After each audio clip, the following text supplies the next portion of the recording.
For last month, remember, sales are down 36.5%. Sales are down 36.5%. They were closer to down 50% for in January and February. And then March, we're talking about 36.5%. So you wonder, why is it not getting worse? Well, if you remember, that's when the market started to get bad last year, was March.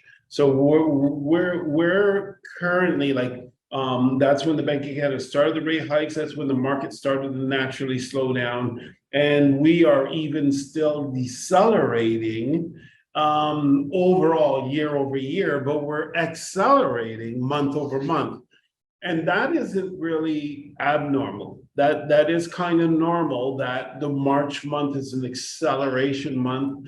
April's an acceleration month, and May is a pivot month.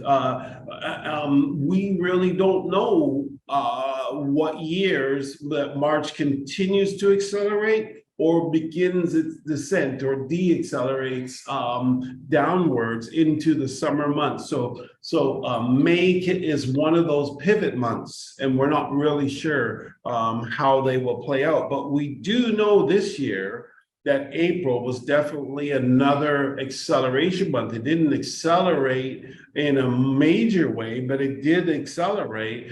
And what it did is it concreted that the market, in spite of all the government policies working to deaccelerate the marketplace is still really trying to force its way out of the problems that the government has created. I say the government, but it isn't our federal government. It's not really, well, actually, that's a longer story than that, but it isn't really our federal. I'm speaking specifically about the Bank of Canada arm of the government, which is supposed to be independent, was not independent during the COVID. They married the monetary and fiscal policies of the federal government and the monetary policies of the Bank of Canada. They married them together, and they went on a spending spree, which the Bank of Canada financed through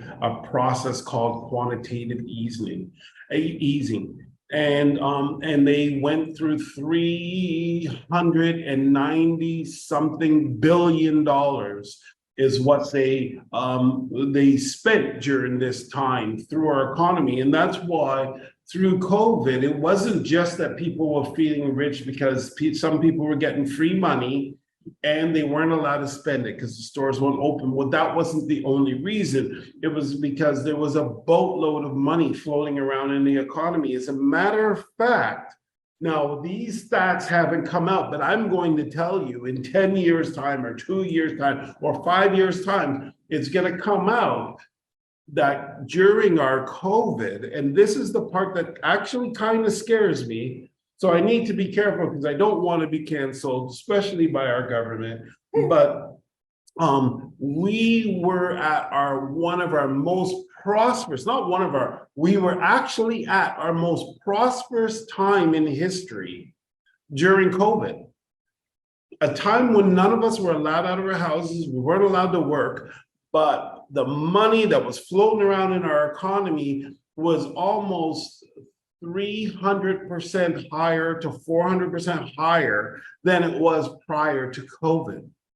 You mean the money was in the economy or just in people's banks? What do you mean? Yes, so I consider, and that's a technical question. Let me say this, because I'm not an economist, right?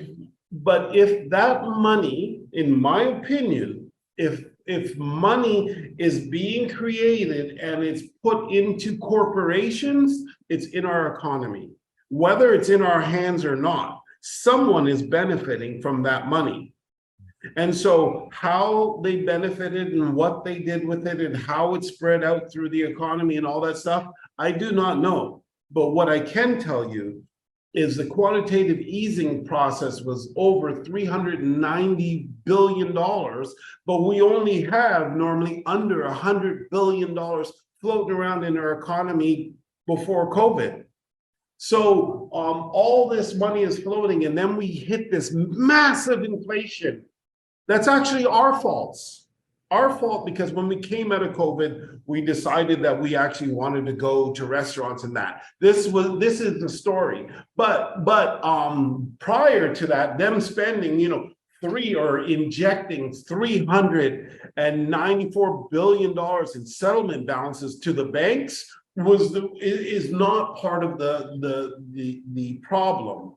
But it is part of the problem, because that's why it was so easy to get a mortgage. That's why you see everybody. Actually, I'm going to say this one on air, which I didn't want to say before, but I feel that we're getting further and further into this. The rabbit hole that you're We going have right a now? client who's listening to the show right now, because he catches every single show.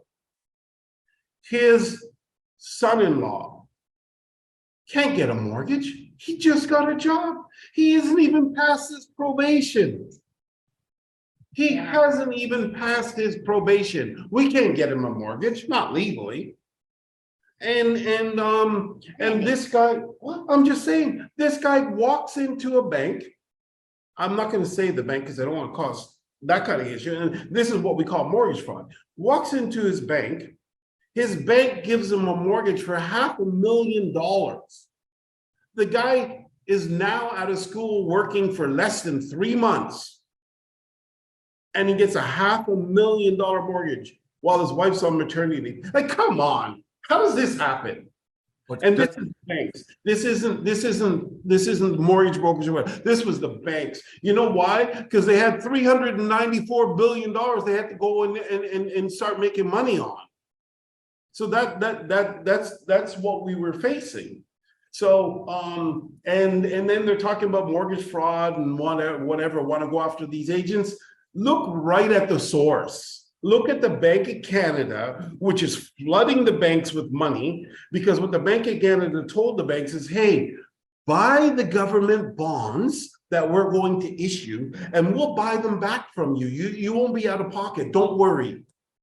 Now, they didn't have the conversation like that. They're much more professional than that. But how do the banks go and buy $390 billion worth of debt without having some kind of assurance that that debt is being repurchased from them? Because they would all be bankrupt. Thank you for watching our video. We hope you enjoyed it. And please let us know your thoughts in the comments, as well as any questions you may have. We're live most Saturdays at 11 a.m. Eastern Standard Time.